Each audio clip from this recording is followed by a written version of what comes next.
Hoy tenemos otro de los temas dentro de nuestra serie Las Misiones Mundiales y cómo podemos involucrarnos en ellas. Es interesante que la lectura de hoy tiene que ver con el primer viaje misionero del apóstol Pablo. Dice el libro de Hechos, todos con sus Biblias abiertas, ustedes que nos siguen a través de las redes también, abra su Biblia. Hechos 13, versos 4 hasta el 12. Vamos a leer con tranquilidad, tratando de entender el relato de Lucas sobre esta experiencia que estoy seguro traerá grandes lecciones para nuestra vida. Dice la palabra del Señor, Hechos 13, versos 4 en adelante. Ellos entonces, enviados por el Espíritu Santo, descendieron a Seleucia y de allí navegaron a Chipre, y llegados a Salamina anunciaban la palabra de Dios en las sinagogas de los judíos. Tenían también a Juan de ayudante, y habiendo atravesado toda la isla hasta Pafos, hallaron a ciertos mago, falso profeta judío llamado Barjesús, que estaba con el procónsul Sergio Paulo, varón prudente. Este, llamando a Bernabé y a Saulo, deseaba oír la palabra de Dios, pero les resistía Elimas, el mago, pues así se traduce su nombre, procurando apartar de la fe al procónsul.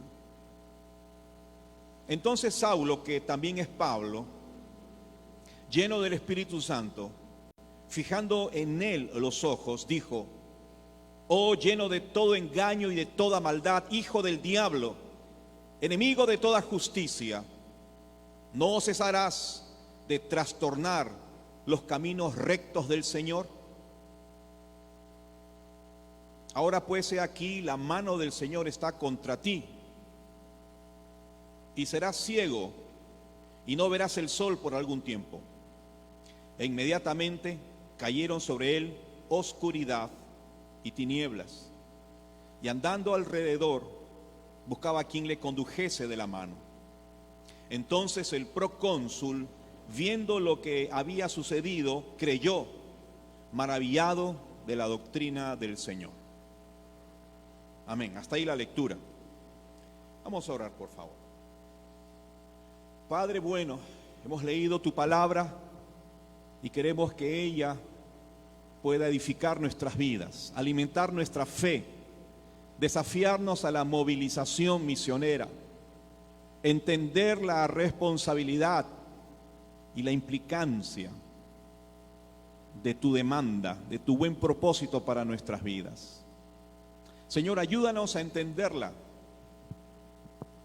y que los dichos de nuestra boca y la meditación de nuestro corazón te honre, te agrade, te alabe. En el nombre de Jesús te lo pedimos. Amén. Muy bien, hermanos, entonces el tema de esta mañana lleva por título el privilegio de participar. Y esta es la tercera de esta pequeña secuencia. La primera vez hemos hablado sobre el privilegio de participar a través de la ofrenda misionera. Luego hemos hablado del privilegio de participar a través de la oración misionera, ¿no es cierto? Y hoy vamos a aprender otro privilegio en la cual la iglesia puede participar y servir al Señor, que es el viaje misionero. Ahora, usted dirá, un viaje misionero me suena tan complicado para mí. Sin embargo, mis amados hermanos, vemos que esta experiencia puede alcanzarnos a todos en el sentido de que podemos involucrarnos, y usted verá cómo podemos involucrarnos en ello. Pablo realiza 4 viajes y 3 de los cuales se le denominan los 3 viajes misioneros del apóstol. Usted ha escuchado los viajes misioneros del apóstol. Tremendos itinerarios y rutas que tenían tantas experiencias en el trayecto. Bueno, de esos 4 viajes, 3 les conocemos como los viajes misioneros. Y la cuarta es la navegación desde Cesarea hasta Roma. Él mismo solicitó, apeló al César para tratar uno de sus casos de injusticia, sin duda. Así que después de esa experiencia, Pablo ya no tendría más oportunidad de hacer otro viaje porque el Señor lo llamó a su presencia. Y este fue el comienzo del primer viaje misionero del apóstol. Mientras los niños van saliendo. Sí, gracias. Este es el primer viaje misionero. Así que lo que vamos a hacer es concentrarnos en esta primera experiencia misionera que tiene el apóstol Pablo. Y estoy seguro, mi amado hermano, que para nosotros, como lo fue para ellos, es una experiencia nueva.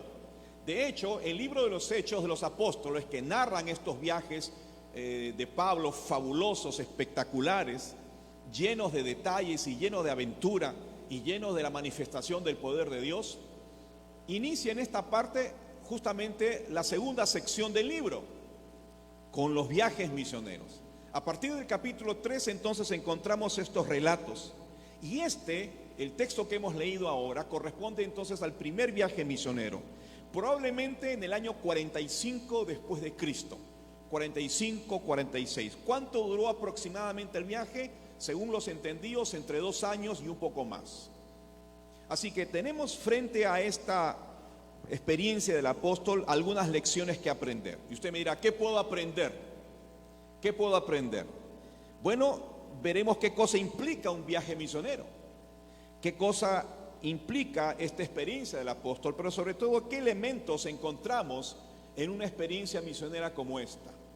Y creo yo, al analizar despacio y con calma, usted verá que hay mucha implicancia para nuestras vidas. Escuche, lo primero que encontramos en esta experiencia del apóstol, en ese viaje fabuloso, en este viaje misionero del apóstol, es que hay alguien que envía las misiones. Eso es lo primero que nos encontramos. Fíjate el verso 4. Entonces ellos, enviados por el Espíritu Santo, descendieron a Seleucia y de allí navegaron a Chipre. Es verdad que la iglesia se involucró en enviar al apóstol Pablo y a Bernabé, estos 2 siervos del Señor, pero el plan sin duda era de Dios. El lugar de destino era la isla de Chipre. Era una isla grande de 225 kilómetros. No sé cuánto medirá nuestra isla, el Frontón, frente al Callao, a nuestra costa. Pero algo así, la isla de Chipre, en el mar Mediterráneo. Y desde donde partieron hasta esta isla había aproximadamente unos 110 kilómetros de navegación. Esta isla, a donde ellos arriban, tenía una gran población judía, por eso habían sinagogas a las cuales Pablo va y a través de esas sinagogas predica. Entonces había un pueblo judío, pero también había un pueblo gentil que no era judío. En esta isla, es interesante, era el hogar donde nació Bernabé, que estaba acompañando a Pablo en este viaje misionero. Así que en esta primera parada fue dentro de un territorio familiar para Bernabé. Bernabé conocía la zona y entonces probablemente eligieron ese lugar, guiados por el Espíritu Santo, enviados por el Espíritu Santo, porque Bernabé conocía la zona. El hecho es que llegan, según el relato, primero llegan a Seleucia y luego navegan hasta Chipre, la primera ciudad en que predicaron, dice el viaje del apóstol. Ahora, ¿qué es lo importante aquí? Que hay alguien quien envía en las misiones. Esto es fundamental. Entender de que no es una iniciativa propia de la iglesia, no es una iniciativa propia de algún pastor o algún gran líder. Si existen las misiones es porque nacen del corazón de Dios. Los planes siempre son de Dios, pero Dios usa a la iglesia para cumplir sus propósitos y sus planes. Entonces, son enviados por el Espíritu Santo y esto era lo que más los animaba a los apóstoles en este esfuerzo de dejar la ciudad, la comodidad, subirse a una embarcación y entonces navegar para poder llegar a una de estas ciudades y compartir. En un sentido, es la obra del Espíritu Santo instruyendo a la iglesia. Y esto es una gran lección. La iglesia es guiada por el Espíritu Santo. La instruye, la dirige, envía a sus misioneros. Es más, decide a qué ciudad deben arribar, cuál es la ruta que deben elegir. ¿Por qué, mi amado hermano? Porque los creyentes en Cristo Jesús tenemos al Espíritu Santo en nuestro corazón y nuestras vidas tienen que ser dirigidas en todo tiempo por el Espíritu Santo, así como fueron dirigidas las vidas de estos misioneros, enviados por el Espíritu Santo. Es el Espíritu Santo el que nos guiará a la verdad. El ministerio del Espíritu Santo es Dios, Espíritu Santo, en nosotros. El día que creímos, vino a nuestra vida, vino a nuestro corazón y desde ese momento es nuestro consolador. Está junto a nosotros, guiándonos a la verdad, convenciéndonos de pecado, de justicia y de juicio, revelándonos el amor del Padre, llevándonos a entender la verdad de la Escritura. La obra del Espíritu Santo en la iglesia y en la vida de los miembros de la iglesia es fundamental. Ahora, traslada esto no solo al ámbito misionero, al ámbito del viaje, sino también al ámbito personal. Cada uno de nosotros, si queremos andar según los planes y los propósitos de Dios, tenemos que ser guiados e impulsados por el Espíritu Santo. ¿Es tu vida guiada por el Espíritu Santo?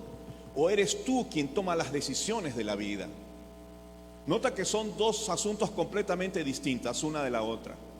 O eliges tú vivir, tomar tus decisiones, elegir tus viajes, quedarte o irte según tus propios criterios. O como un buen cristiano empiezas a depender de la guía del Espíritu Santo. ¿Para qué? Para que todo lo que hagas esté dentro de los planes y los propósitos de Dios. Así que si tú estás pensando, por ejemplo, en tu vida personal, en tu hogar, en tu matrimonio, en tu familia, necesitas la dirección del Espíritu Santo. Tienes que aprender a escuchar la voz del Espíritu Santo. Tienes que aprender a ser dócil a esa voz que va dirigiendo tu vida y tus caminos y tus decisiones. El ministerio del Espíritu Santo te revela la palabra, o sea que la vas a entender. El ministerio del Espíritu Santo te convence de pecado, de justicia y de juicio. En otras palabras, trae convicción de pecado. ¿Cuánto necesitamos en nuestra vida esa obra? La obra del Espíritu en nosotros. Tú necesitas que el Espíritu te convenza de tus propios errores. Así que esa es la obra del Espíritu Santo. La necesitas. Y por eso lo que primero vemos aquí es que no hay obra misionera si es que el Espíritu Santo no la impulsa. Y cuando la obra misionera es impulsada por la obra del Espíritu, como impulsa a cada creyente en hacer la voluntad de Dios, entonces esto siempre trae bendición.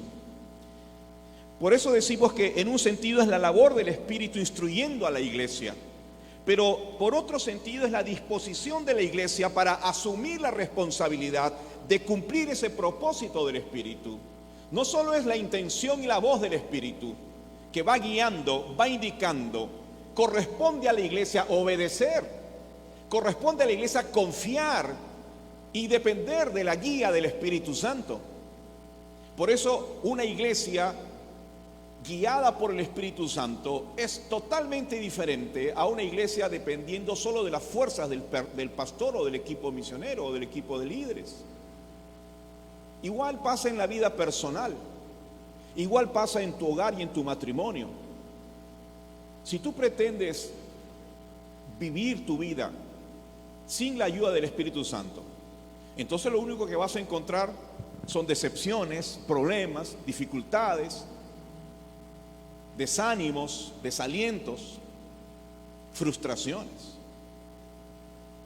Por eso es importante que entendamos que cuando se hace misiones, no solo es el Espíritu Santo que va instruyendo a la iglesia, sino que la iglesia asume su responsabilidad en cumplir el propósito de Dios. Por eso aquí, si estamos haciendo misiones, no es porque se nos ha ocurrido, es porque el Espíritu Santo nos está impulsando. Pastor, eso significa que el Espíritu Santo está guiando a la iglesia. Amén, mi hermano. Está guiando a la iglesia a través de su liderazgo. y está llevando a la iglesia a movilizarla para cumplir el propósito de Dios. Usted tiene que entender y tiene que aprender que una de las responsabilidades de la iglesia es hacer misiones. Por eso encontramos no solo 1, 2, 3 viajes misioneros del apóstol. Entonces, ¿qué es lo primero que encontramos? Que hay alguien quien envía. Hay alguien quien envía. Lo segundo es que encontramos el propósito de un viaje misionero. Fíjate, en el verso 5, y llegados a Salamina, que es la ciudad ahí en Chipre, anunciaban la palabra de Dios en las sinagogas de los judíos. ¿Qué vemos aquí? El propósito puntual de una experiencia misionera. No es ir a pasear, no es ir a conocer el territorio, no es salir de las presiones y las tensiones, es guiados por el Espíritu e impulsados por el Espíritu. El propósito es anunciar la palabra de Dios. Mi amado hermano, esta ciudad Salamina era la capital griega de la isla, de modo que llegan a una ciudad importante. Ahí estaba la gente, ahí estaba el comercio, ahí estaban los hogares, ahí estaban los trabajos. Y entonces ellos llegan a esta ciudad y empiezan desde una sinagoga y aprovechan cualquier otra circunstancia para predicar y compartir la palabra de Dios. ¿Sabe, mi amado? Lo que necesita el mundo es la palabra de Dios. Lo que necesitan los hombres son la palabra de Dios. Las mujeres, los hogares y los matrimonios, ¿qué necesitan? La palabra de Dios. No compartimos una denominación, no compartimos una teología o una doctrina, o no publicitamos un libro, o no anunciamos a personas. Cuando hacemos misiones, compartimos la palabra de Dios, como ellos lo anunciaban. ¿Qué anunciamos? La palabra de Dios, es decir, el evangelio, la buena noticia que el hombre necesita. Cuando nosotros hacemos consejería, encontramos que en muchos de esos casos, en los problemas en que se encuentran, es porque los principios de la palabra de Dios están ausentes en sus vidas, porque los han dejado de lado, porque los están ignorando o simplemente no los conocen. Y lo que con tristeza podemos comprobar es que hay ausencia de palabra de Dios en la vida del hombre, en la vida de la mujer, en la vida del joven, y por eso están atados, envueltos en sus problemas y en sus pecados. La palabra de Dios es el mensaje de amor de Dios para el hombre. La palabra de Dios es el evangelio, la buena noticia que nos libera, que nos relaciona con Dios, que nos vuelve con Dios. La palabra de Dios es el mensaje del arrepentimiento y la oportunidad para que el hombre se arrepienta de sus malos caminos y vuelva a Dios y construya según Dios sus propósitos y su vida.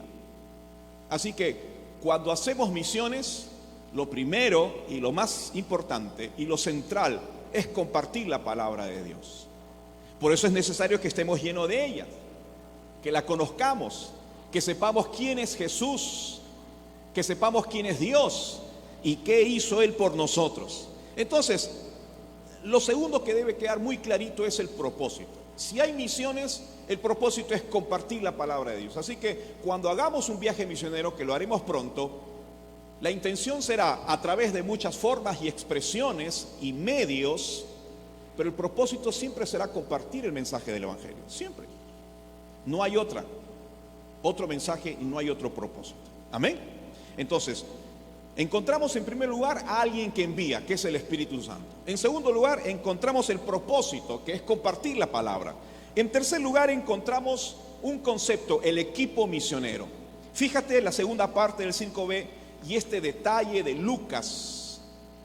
Está narrando el viaje misionero de Pablo, de Bernabé, las rutas donde llega, pero mira este detalle que menciona ahí. Tenían también a Juan, ¿de qué? De ayudante. ¿Esto de qué nos habla? De alguien que está ayudando a otro, y estos constituyen entonces un equipo. Esto significa que Pablo no estaba solito haciendo la obra, Bernabé no estaba solito haciendo la obra, aunque fueran capaces, aunque sean muy diestros, ellos necesitaban la colaboración y la ayuda de hombres y mujeres dispuestos a sumar para poder compartir ese evangelio y llegar a estas ciudades y cumplir el propósito de Dios. Es interesante que la palabra que Pablo usa en el idioma original tiene que ver con ser un servidor, huperete, una palabra muy bonita, que habla de aquel que es realmente segundo. El término indica ser siervo que está bajo autoridad. Juan Marcos no era necesariamente el predicador del grupo, pero sí dependía de estos hombres mayores, sujetos a ellos, y sumaban y colaboraban. ¿Sabes por qué es importante esto? Porque la iglesia tiene que involucrarse en las misiones. Porque se necesita que entendamos que las misiones no se hacen en forma solitaria, se hace en equipo, se forma equipo, y el equipo lo constituimos todos. Así que no te sientas tú que, bueno, el misionero que se vaya, pues, y que los misioneros y los que tienen más habilidades que vayan. Todos podemos sumar y formar parte de este equipo. Ahora, nota el criterio rápidamente misionero para armar estos equipos. Primero, ya lo dijimos, no hacen las cosas solos, se hacen en conjunto. Segundo, buscaron incluir a otras personas en la tarea. Y tercero, consideraron a la juventud como un gran semillero para hacer las misiones. Juan Marcos era joven. Dicen los entendidos y los estudiosos que se dedicaría a discipular a las nuevas personas convertidas al evangelio, pero seguramente estaba dispuesto a apoyar en cualquier obra que se le encomendara. Y pensó en la juventud. Creo yo, amado hermano, jóvenes que nos están escuchando ahora, que ustedes son los llamados para formar este equipo de ayudadores y de colaboradores. Pastor, yo no soy experto. Precisamente, no necesitas ser experto. Lo que se necesita son tus manos, tu voluntad, tu corazón, tu disposición y tu tiempo. ¿Para qué? Para que se te instruya, y una vez en esa instrucción tú puedas formar parte de esta experiencia con el precioso propósito de llevar el evangelio a otra ciudad. Así que jóvenes, atentos, porque el Señor les llama a las misiones. Jóvenes, atentos, porque ustedes pueden ser de gran utilidad en cualquier equipo misionero. No necesitan ser expertos, se necesita disposición, voluntad, interés, pasión. El Señor hace el resto. Ayer en la reunión de jóvenes les decía, a fin de mes tenemos un viaje misionero. Yo les decía, ¿por qué no se animan a hacer una coreografía? Que no es muy complicado. Y entonces por ahí algunos me decían, no es lo mío. Sí, no seremos bailarines expertos, pero la cosa es aprender. Es más, si tú me preguntas, pastor, ¿alguna vez usted hizo coreografía? Aunque usted no lo crea, he hecho coreografías. Y he saltado y me he movido y al ritmo de todo, bonitos y parejitos. Por supuesto, de eso ya hace muchos años. Pero usted puede aprender. Y qué divertido, qué bonito se ve cuando uno comparte el mensaje a través, por ejemplo, de una coreografía, o de una dinámica, o de un mimo, o de un teatro, o de un conjunto de carteles. Hay una gran forma de poder hacerlo. Así que jóvenes, sean ustedes como Marcos, como Juan Marcos, convocados por Pablo, por Bernabé, para sumar en este equipo misionero. Así que lo tercero que encontramos ahí, que no se hacen las cosas solo. Les necesitamos. Las mujeres, los jóvenes, las hermanas, los hermanos, se les necesita a cada uno de ustedes según su talento. Por eso, la pregunta que surge aquí es, ¿cómo puedes usar tus dones y tus talentos para la obra misionera? ¿Algo sabes hacer? Sin duda. Consultando a una hermana, usted trabaja cortando el cabello. Usted puede apoyar a través de eso. ¿Qué tal si hacemos una pequeña campaña de corte de cabello? Usted es enfermero o enfermera, sabe tomar la presión, la temperatura, los signos vitales. ¿Qué tal si levantamos una carpita y brindamos este servicio a la comunidad? En fin, cada talento que Dios le ha dado, cada don que el Señor le ha dado, usted puede formar parte del equipo con eso que usted sabe. Y la hacemos, la hacemos. Amén. Muy bien. Lo cuarto que encontramos aquí es el campo misionero. Fíjate, versos 6 y 7. Y habiendo atravesado toda la isla hasta Pafos, hallaron a ciertos magos, falso profeta judío llamado Bar Jesús, que estaba con el procónsul Sergio Paulo, varón prudente. Llamando a Bernabé y a Saulo, deseaba oír la palabra de Dios. Al llegar a Pafos, en la misma isla, estaban de un extremo de la isla, cruzan toda la isla a distintos lugares y llegan hasta el otro extremo de la isla, que es Pafos. Encontraron a Barjesús. Qué personaje, ¿no es cierto? Esto marcó un nuevo paso en el desarrollo del programa misionero de Dios. Hasta ese momento todo estaba bien, todo estaba bonito, todo estaba suave. Pero de pronto empiezan los problemas y las dificultades. El procónsul que se menciona allí era un alto oficial romano, un hombre culto, un hombre inteligente, dice Pablo allí, ¿no? Su función era la de gobernar la isla. Bueno, sobre Barjesús, los gobernantes a menudo poseían adivinos privados, así que cada uno de estos altos militares siempre tenían uno de estos personajes que le adivinaban un poco el futuro, que le orientaban qué tenemos que hacer. Algo así como los chamanes, ¿no es cierto?, los que leen las cartas y los brujos. Siempre ha habido eso. Bueno, este hombre era para Sergio Paulo esta función. Y Barjesús, ¿qué pasó? Se dio cuenta que si ellos venían y le desbarataban el negocio, entonces iba a perder todos sus ingresos y se quedaría sin empleo. ¿Qué encontramos con toda esta descripción? El escenario, el campo misionero. Y cuando se hacen misiones y uno va al campo misionero, se encontrará con todo tipo de personas. Personas que generarán de repente dificultad, resistencia y oposición. Personas que realmente están interesados de oír la palabra de Dios, como Sergio Paulo. Personajes digamos, muy cultos y muy preparados, inteligentes, profesionales, y personas no tan profesionales, más sencillas en su condición. El hecho es que siempre encontraremos a Barjesuses. Y eso es importante que lo sepamos.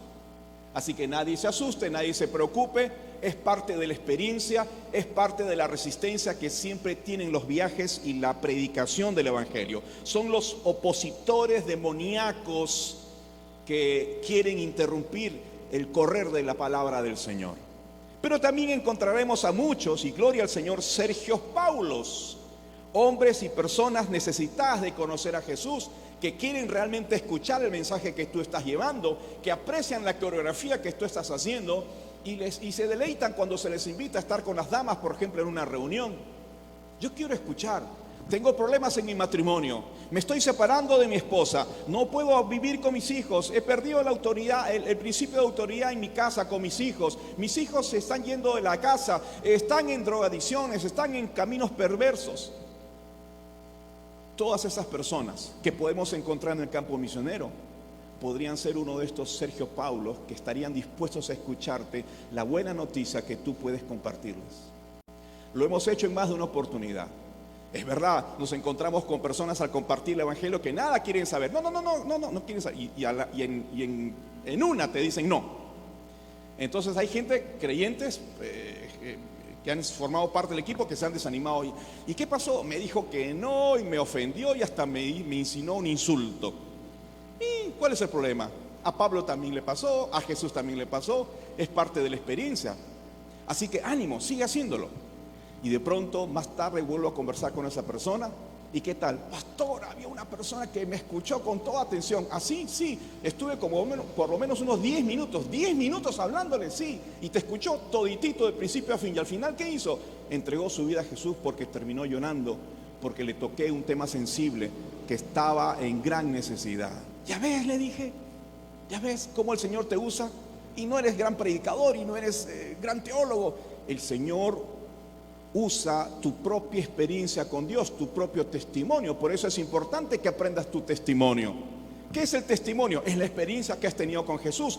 Cada uno ha tenido su propia experiencia con Jesús. Se nos ha enseñado que una forma muy sencilla de poder compartir el Evangelio es dividirlo en tres partes. Tu testimonio es dividirlo en tres partes. Primeramente, tu vida antes de Jesucristo. ¿Cómo fue antes de Jesucristo? 2, 3, una pincelada de cómo era tu vida sin Cristo. La segunda parte de tu testimonio debe ser cómo fue ese momento cuando tuviste tu encuentro con Cristo. Yo recuerdo perfectamente, en 1981, junio, Iglesia Alianza Cristiana Misionera de Pueblo Libre. Sé y recuerdo el predicador, no me acuerdo todo el mensaje, pero recuerdo cómo estaba mi corazón. Entonces tú compartes, y mi corazón estaba dolido porque habíamos tenido una muerte, un golpe de una persona que partió en nuestra casa. ¿Cómo fue tu encuentro con Cristo? Y la tercera parte, rápida y sencilla, es qué cambios importantes hizo Cristo en tu vida. Me liberó de esto, me inspiró, vencí el miedo, dejé el cigarro, regresé con mi esposa, eduqué bien a mis hijos, fui más responsable, etcétera, etcétera. Así que en un campo misionero se necesita tu testimonio, porque encontraremos Barjesuses y Sergio Paulos. Amén. Gente de todo tipo. Estemos preparados, y esto es lo hermoso del Evangelio. Cuando Jesús dijo, id por todo el mundo y predicad el Evangelio a toda criatura, ahí estaban todos, pues, toda criatura, todos. El quinto elemento que encontramos en una experiencia de misiones, según este texto del apóstol Pablo, es precisamente el enemigo de las misiones. Miren el verso 8. Ya nos hemos referido a él, pero fíjate el verso 8. Pero les resistía Elimas. Miren esta actitud que Lucas señala, ¿no? Una resistencia, una oposición. Les resistía Elimas, el mago, pues así se traduce su nombre, procurando, fíjate el propósito de su resistencia. ¿Qué deseaba? ¿Qué procuraba? Que el procónsul Sergio Paulo se apartara de la fe de Jesús. Aquí se revelan las intenciones claras del enemigo cuando compartimos el Evangelio. ¿Qué cosa quiere el enemigo? Que usted no escuche el Evangelio y las buenas noticias del Señor. Que cuando usted comparta surjan problemas, dificultades, circunstancias que impiden que tú puedas compartir el Evangelio con claridad. Pero ¿cuál es la finalidad del opositor demoníaco? Es, como dice el texto, apartar de la fe al procónsul.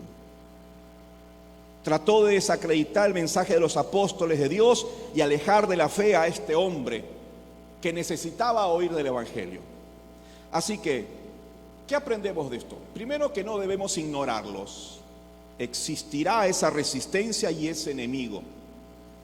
No debemos subestimarlos, porque generará circunstancias tan incómodas que tú dirás, pero no puedo compartir el Evangelio. La bulla, el ruido, está desatento, el sueño, el cansancio. Yo estoy seguro que nuestro adversario, el diablo, genera todo tipo promueve todas estas circunstancias para que usted no escuche la palabra de Dios. Ejemplo, el sueño. Tú tienes sueño y veo que pestañeas de aquí. A veces digo, ¿me está diciendo amén? ¿O está durmiendo? Tengo mi duda. Pero el sueño es un elemento. El sueño evita que tú escuches el Evangelio. Lo que yo estoy predicando es el Evangelio. El ruido. Por eso queremos hacer esto más acústico. La premura del tiempo. Tengo que irme rapidito.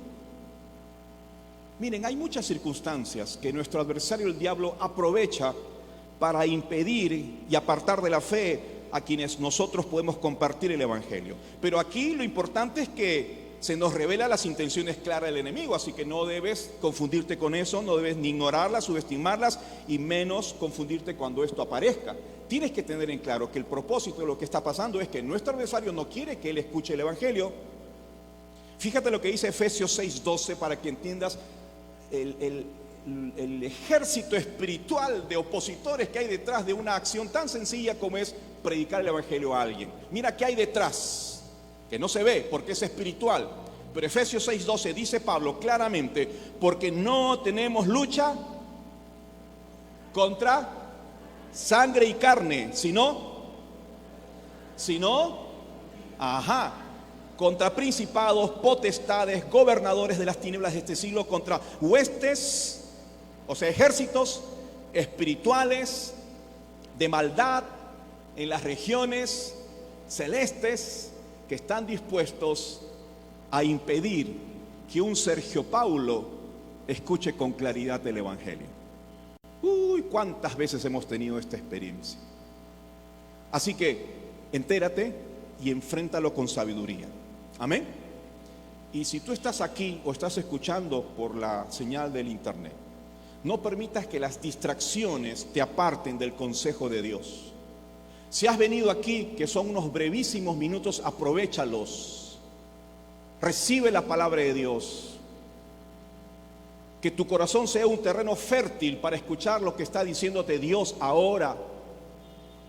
No olvides que no vienes por casualidad. No existe la casualidad en el Señor. Él definió y decidió que tú estuvieras esta mañana aquí entre nosotros, porque te está hablando. No despreciemos el consejo de Dios. Y vamos concluyendo. Lo sexto que encontramos es autoridad espiritual necesaria. Fíjate, verso 9. Entonces Saulo, que también es Pablo, lleno del Espíritu Santo, fijando en él los ojos, dijo: oh, lleno de todo engaño y de toda maldad, hijo del diablo, enemigo de toda justicia. Fíjate esta frase: ¿no cesarás de trastornar los caminos rectos del Señor? Ahora, dicho en boca de Pablo, lleno del Espíritu Santo, imagínate el peso y la autoridad que tenía esta frase y esta exhortación. No dejarás de trastornar los caminos rectos del Señor. Ahora pues, he aquí, la mano del Señor está contra ti y serás ciego y no verás el sol por algún tiempo. Aquí a Saulo se le menciona por primera vez como Pablo. Y el Espíritu Santo guió a Pablo para confrontar a Bar Jesús con su pecado, por su pecado. ¿Qué ejerció Pablo? Autoridad espiritual. Pablo había sido apartado por el Espíritu, y eso está en los versos anteriores al texto que hemos leído cuando sale de Antioquía. Guiado por el Espíritu a este viaje misionero, y ahora lleno del Espíritu a confrontar a ese adversario del diablo. El Espíritu Santo entonces usó a Pablo para reprender y ejercer juicio severo. Y este hombre, lejos de ser hijo de Jesús, porque su nombre significaba hijo de Jesús, en realidad era un hijo del diablo. Así que cuando hay esta confrontación, cuando hay circunstancias como estas, hay que ejercer la autoridad espiritual que el Señor nos ha dado a cada uno. Fíjate lo que dice Juan 8:44. Jesús, palabras de Jesús, cuando confrontaba a estos hombres que le resistían a Jesús: ustedes son de su padre el diablo y quieren cumplir con los deseos de su padre, quien desde el principio ha sido un homicida. No se mantiene en la verdad, porque no hay verdad en él. Cuando habla mentira, habla de lo que le es propio, porque es mentiroso y padre de mentira. Eso dijo Jesús de nuestro adversario el diablo. Así que no es un asunto de poca monta. Por eso la gran pregunta: pastor, ¿y qué se hace en circunstancias como estas? Bueno, hay tiempos para ser amables y hay tiempos para confrontar. Hay que pedir a Dios que nos dé sabiduría para no estar expulsando demonios por todo lado. Pero hay que pedir a Dios sabiduría para que nos muestre la diferencia y nos dé valor para hacer lo que es correcto y lo que es bueno. Pero lo importante aquí es que lo hizo lleno del Espíritu Santo. No fue pura emoción. No fue: yo he llevado 4 cursos, voy a... No. Pablo, guiado por el Espíritu, impulsado por el Espíritu.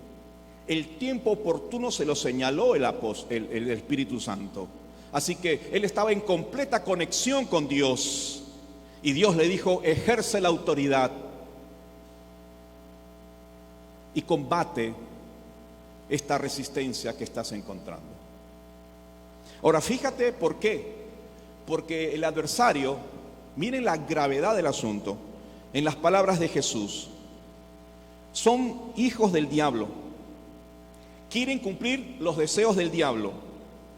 Desde el principio el diablo ha sido homicida, porque nos lleva a la muerte espiritual. Al ser humano lo está llevando, lo está arrastrando, lo está encadenando a través de sus vicios y de sus pecados y de sus engaños y de sus luces de colores, está seduciendo y jalando a cuanto hombre y mujer a la muerte espiritual eterna. Es homicida desde el principio. Es más, dice, no se mantiene en la verdad. Mire este principio demoníaco que señala Jesús. Porque no hay verdad en él, siempre miente. Y a veces le creemos las mentiras. Cuando habla mentira, habla de lo que le es propio. Su naturaleza es mentirosa, falsa, porque es mentiroso y padre de la mentira. Así que, cuidado con las mentiras.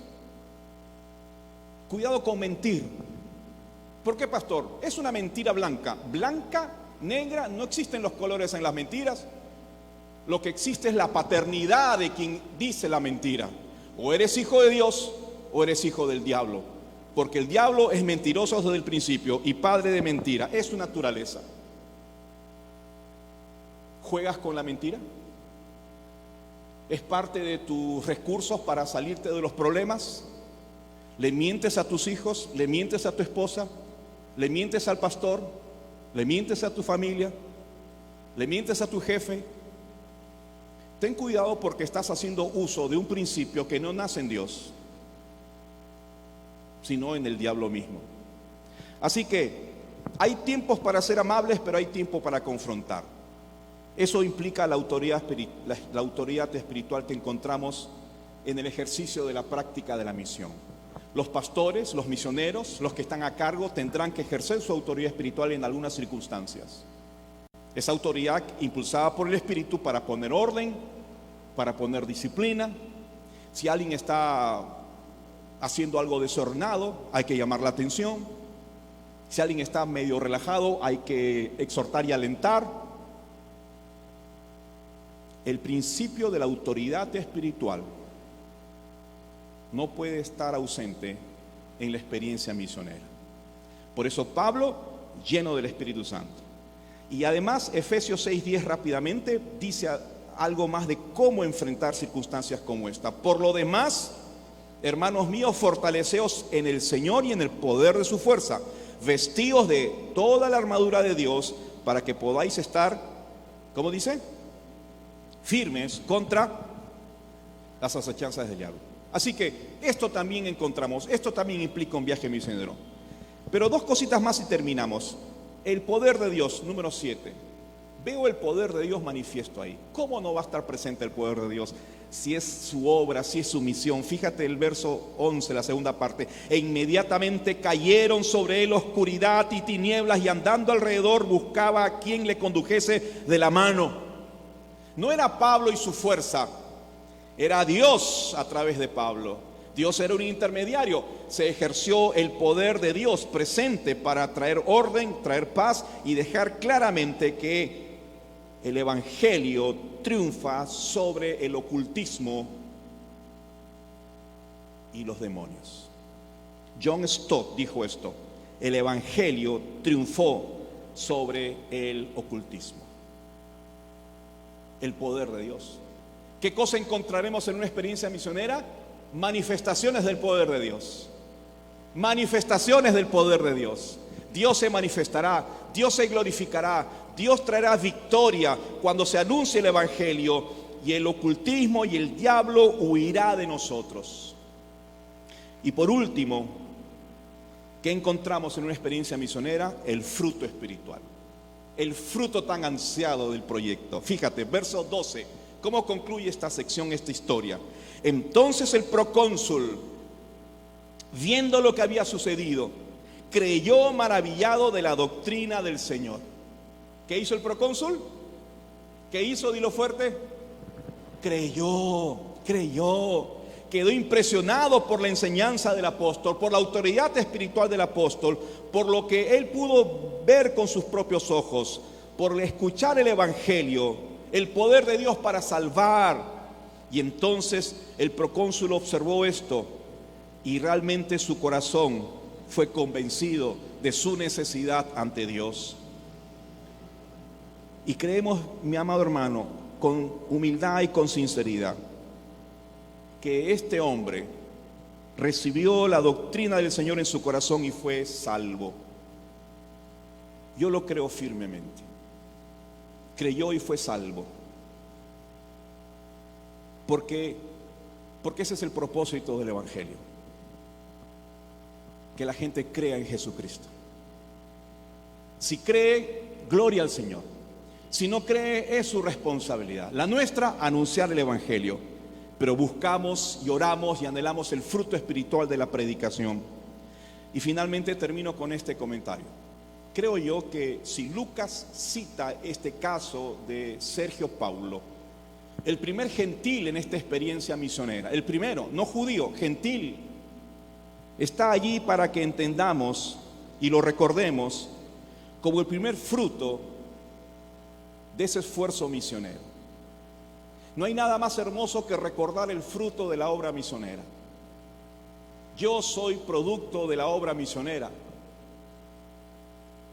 Yo conocí a misioneros que predicaron la palabra a pastores que fueron mis autoridades y mis pastores. Y esos pastores, convertidos por la experiencia misionera, me predicaron el Evangelio a mí y a mi familia.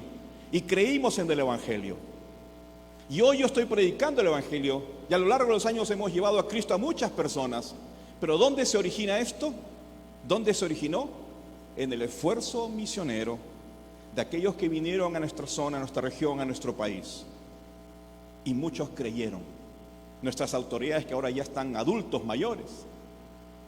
Y ahora nos toca a nosotros anunciar el Evangelio. Así que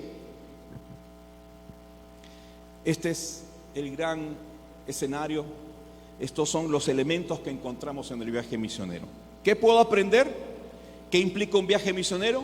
¿Qué elementos encontramos? Fíjate, está el que envía, encontramos el propósito, el equipo misionero, el campo misionero, el enemigo de las misiones, la autoridad espiritual de Dios, el poder del Señor ejercido y el fruto espiritual, la persona convertida. ¿Qué tal? Lindo, ¿no? Ahora, ¿qué respondes tú a esta experiencia a la cual se te está convocando e invitando? Tal vez como Juan, como parte del equipo, o tal vez como Sergio Paulo, que recibe el Evangelio. Si eres tú de esos que necesita el Evangelio en esta mañana, abre tu corazón, cree en el Evangelio de Jesús. Él vino para salvarte, para librarte de la muerte, para hacer de tu vida una vida feliz, una vida con propósito, una vida restaurada, sanada, nueva. Y si eres de los que ya son cristianos, como Juan Marcos, Bernabé o el mismo Pablo, entonces súmate a la experiencia misionera. Es nuestra responsabilidad como iglesia. El Espíritu Santo nos impulsa, nosotros respondemos. Amén. Oremos, por favor.